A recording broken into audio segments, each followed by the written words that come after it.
Imagine TikTok being so powerful that they actually help you identify the person that almost murdered you. On my For You page the other day, I found this viral video that you guys might recognize, which states videos I took before almost being hunted and murdered.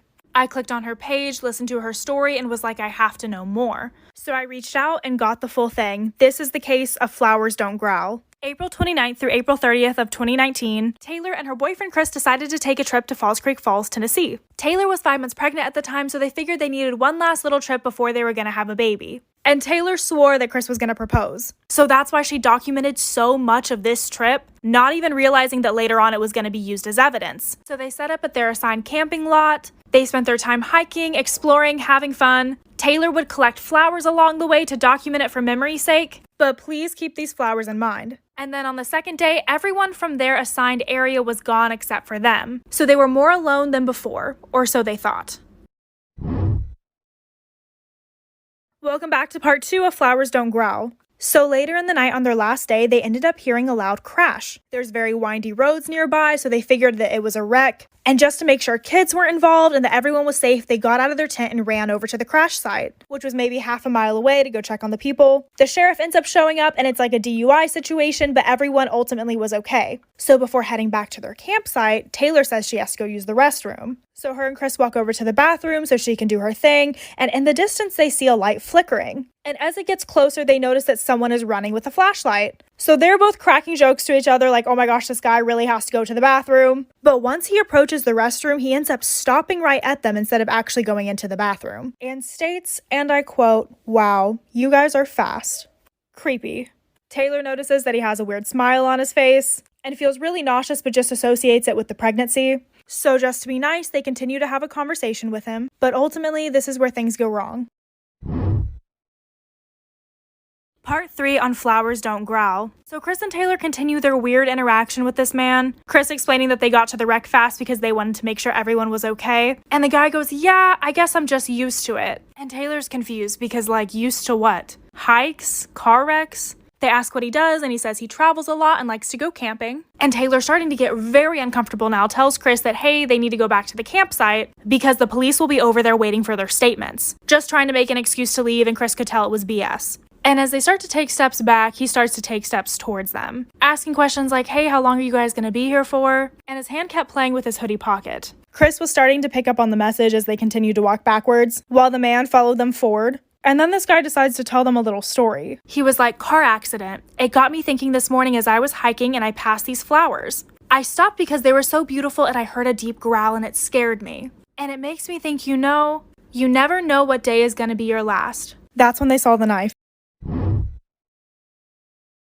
Part 4 to Flowers Don't Growl. So this is when Taylor noticed the outline in his hoodie pocket was the shape of a knife. It completely clicked for her and she told her husband that they needed to run. He looked at her like, what's going on? And she just states, flowers don't growl. So they took off running, and this is when he took off chasing them. And I'll show a map of where exactly they were chased. This is where Taylor and Chris ended up, and this is where they last saw the guy chasing them. And they made it all the way back to the crash site, and luckily the police were still there. They told them what happened and made a report. And 2 of the cops went out looking for him but couldn't find him anywhere, while the other officer accompanied them back to the campsite so that they could pack up their stuff and leave. They tried to get updated on their case later on, but never ever got an update. Having the baby and it being a couple years later, Taylor sits down and ends up making a TikTok. It goes viral and a bunch of people start to DM her with potential suspects. Taylor stopped looking at her DMs because it got so emotional, but one user that messaged her lived in the Falls Creek Falls area and had followed a particular case. She opened the DM and saw the man. This is James L. Jordan.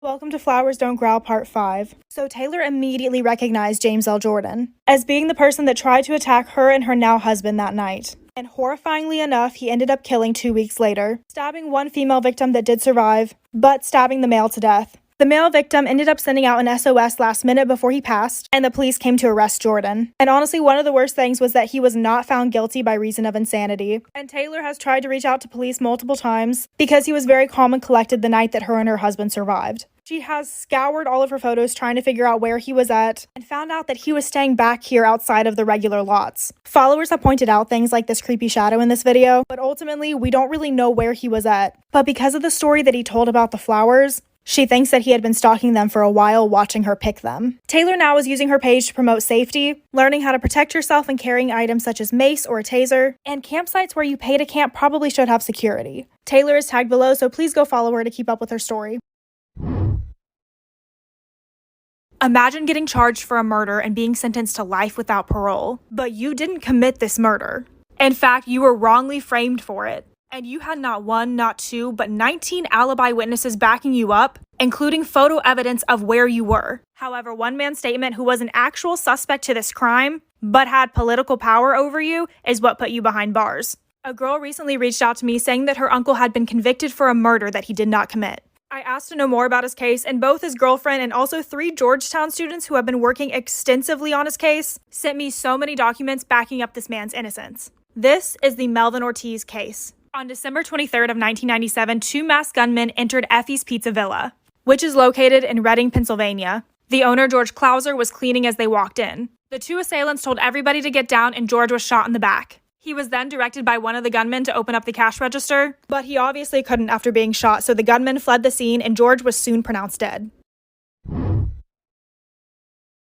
Part 2 to the Melvin Ortiz case. So a similar robbery had occurred at this same pizza villa 2 weeks prior. The police had absolutely no leads, but they were hoping an eyewitness would point them in the right direction. The police came to this crime scene and stayed for maybe an hour, and they found no physical evidence, no fingerprints, but a bullet casing was found hours later by an employee while cleaning, which is sloppy work on their part. They had no leads, nothing, but one of the police officers had a close relationship with the victim, so he was desperate to find someone. A $10,000 reward was released, and that's when people started calling. All legitimate leads were tossed away, except for one man's, John Caltagirone. He was the son of a former Pennsylvania state representative who had an extensive criminal record history, but never really got in trouble due to the Caltagirone's political power. Even though he barely knew Melvin, he said that Melvin had confessed to him. So where was Melvin during the murder? Well, George was murdered at 7:30 p.m., but from 6 p.m. to 11 p.m., Melvin was at a toddler's birthday party, 20 minutes away from the crime scene.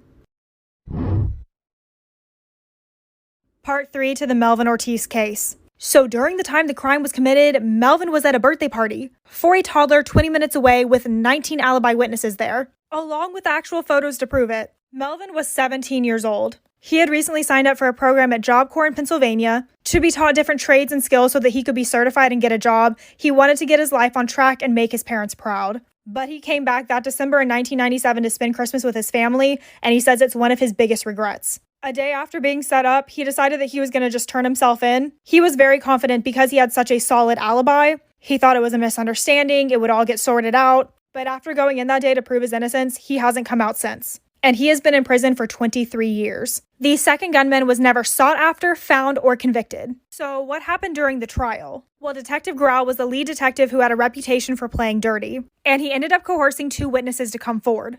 The first person he threatened was Tina and told her if she didn't come forward, he would put her in the foster care system. Part 4 to the Melvin Ortiz case, the trial. So a little backstory on Tina, she was actually dating John Caltagirone. She was 15 at the time, he was her older boyfriend. At trial, she stated that she overheard Melvin confess to John. The other girl that was threatened by the detective was named Cynthia Jacks. The detective had threatened to take her kid away.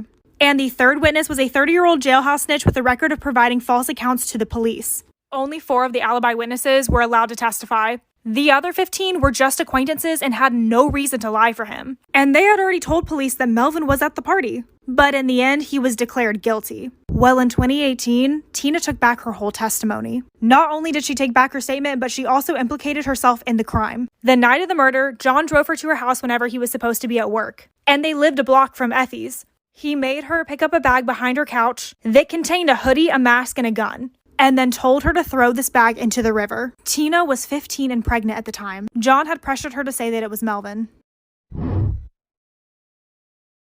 Part 5 to the Melvin Ortiz case. So what about Cynthia Jacks? Well, John had promised her $10,000 to run away to Mexico and said to her that he had made up Melvin's involvement. She was murdered about 20 years ago, so it's her word against John's at this point. But I also want to point out that at the trial, John's criminal history was never brought up. Pretty much all of his charges were dismissed due to his father's political clout, not to mention that his father was buddy-buddies with several of the judges on Melvin's case.